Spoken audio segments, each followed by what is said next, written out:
안녕하세요. 마틀다입니다. 오늘은 한 형제님의 하느님 체험 이야기를 들려드리겠습니다.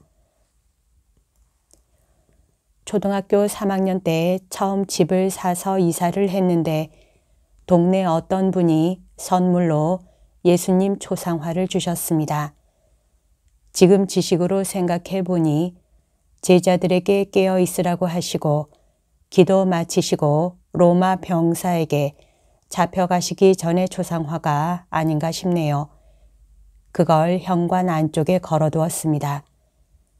이사하고 이틀 됐나 비둘기 2마리가 현관문을 열고 잠깐 환기하는 사이에 집에 들어와서 걸어둔 그림 바로 아래 앉더군요.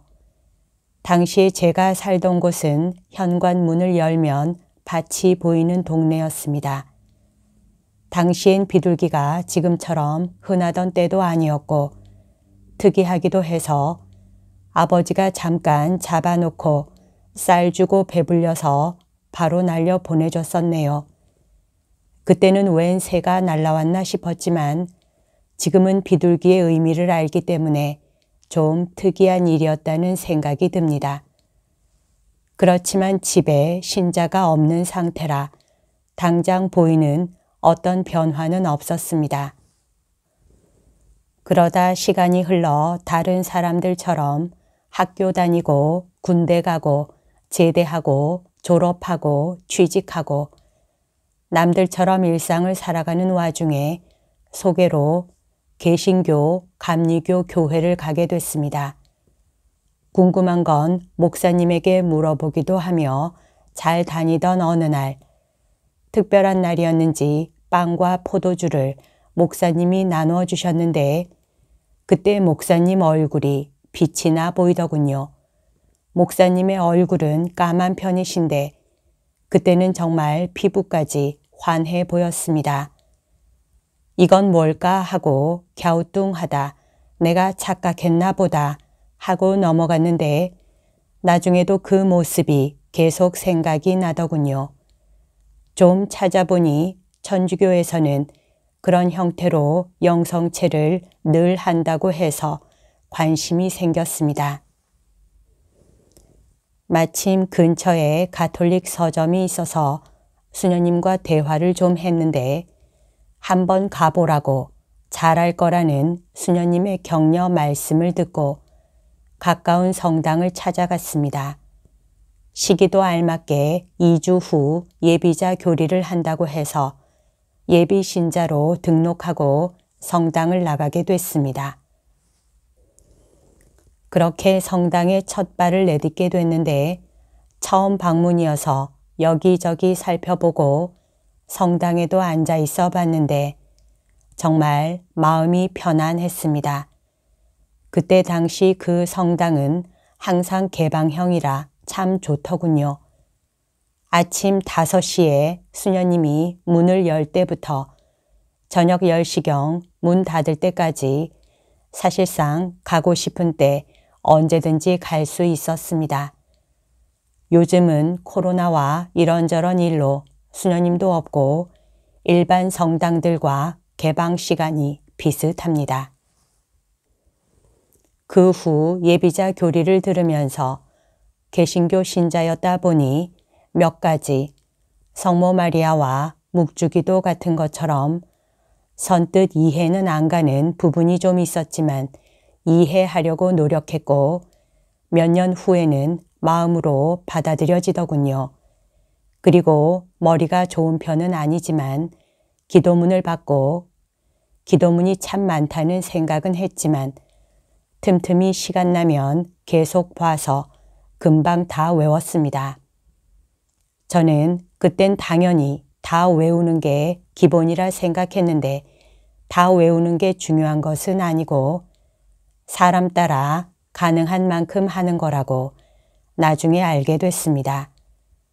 하여간 그때 봉사하시던 분이 제가 기도문 외우기를 미리 다 해버리니 하루는 저에게 어떤 특별한 꿈을 꾸거나 특이한 일이 없었냐 물으시더군요.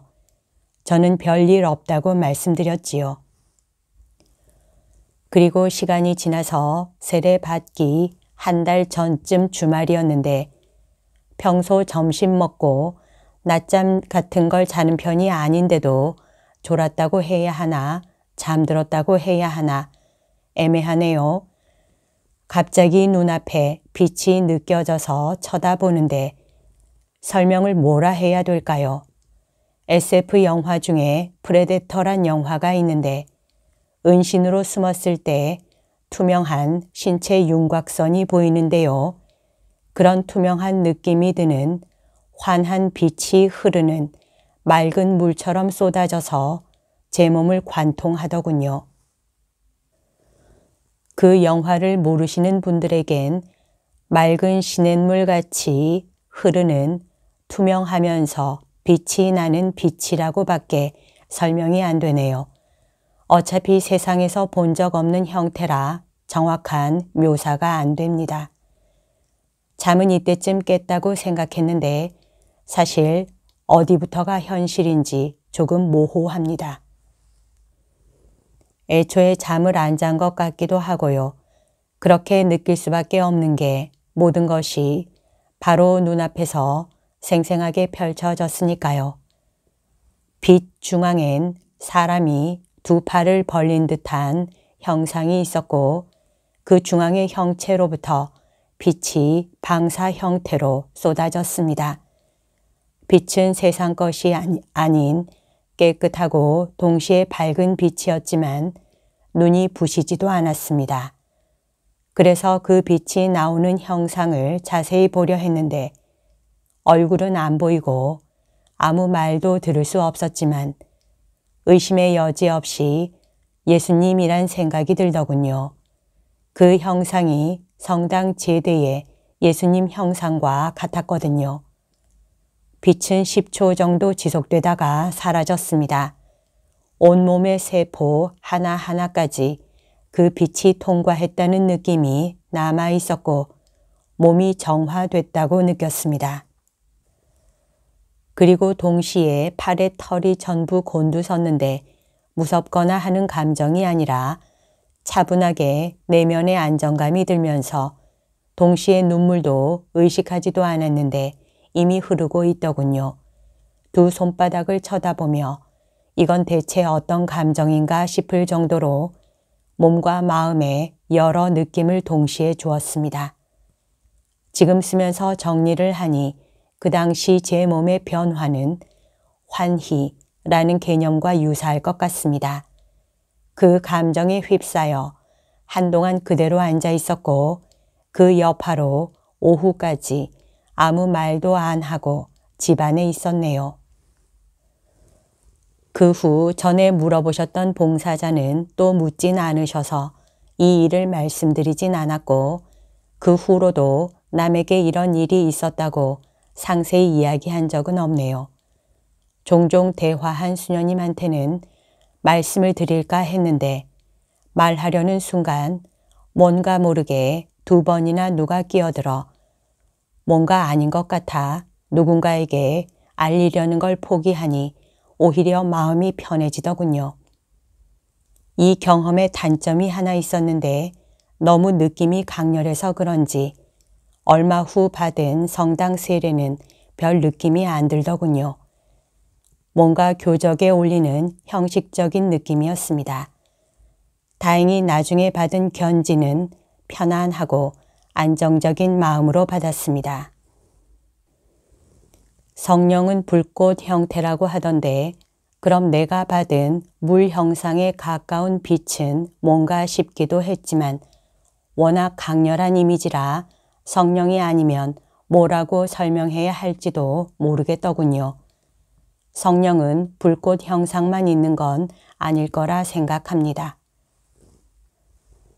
나중에 세례받고 견진받고 이런저런 남들이 말하는 종교적인 꿈도 꾸긴 했지만 제 평생에 이런 강렬했던 꿈은 없었습니다. 가끔씩 생각이 나는데 성령으로 세례받은 게 아닐까 짐작만 할 뿐입니다. 그 후 코로나도 오고 여러 일들이 있었습니다. 이야기를 여기까지 들으시면 뭔가 더 없을까 하실 분들은 실망하실 수도 있지만 저는 그저 일상생활 하면서 주일 미사는 꾸준히 빠지지 않는 평범한 평신도입니다. 그 사이 누가 시킨 건 아니고 마음이 동해서 요한복음을 필사했네요. 저는 공관복음보다 요한복음이 생생하고 보고 있다는 느낌이 들어 더 좋아합니다. 어쩌다 보니 비르지타 기도문도 갑자기 하고 싶어서 안 빼먹고 1년 채웠습니다.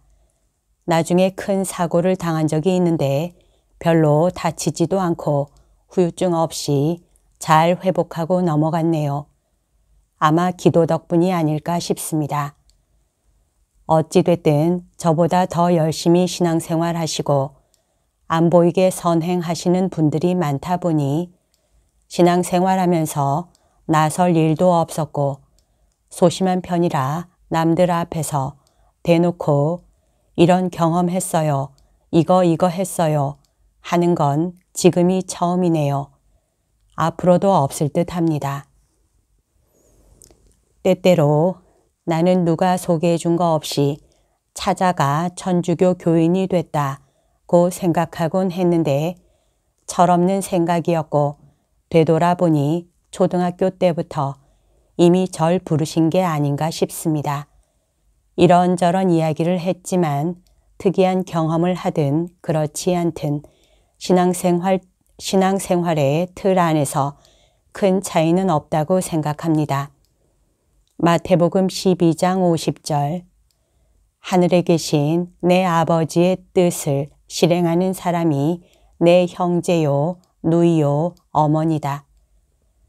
저 개인적인 생각이지만 누구든 신앙을 접하고 신자로서 하느님의 뜻을 행하는 것이 본질이지 어떤 목소리, 경험, 꿈 이런 걸 했다고 그 자체는 분명 특별한 은총이겠지만 그게 남에게 자랑할 일도 특별하다고 생각할 일도 아니라고 생각합니다.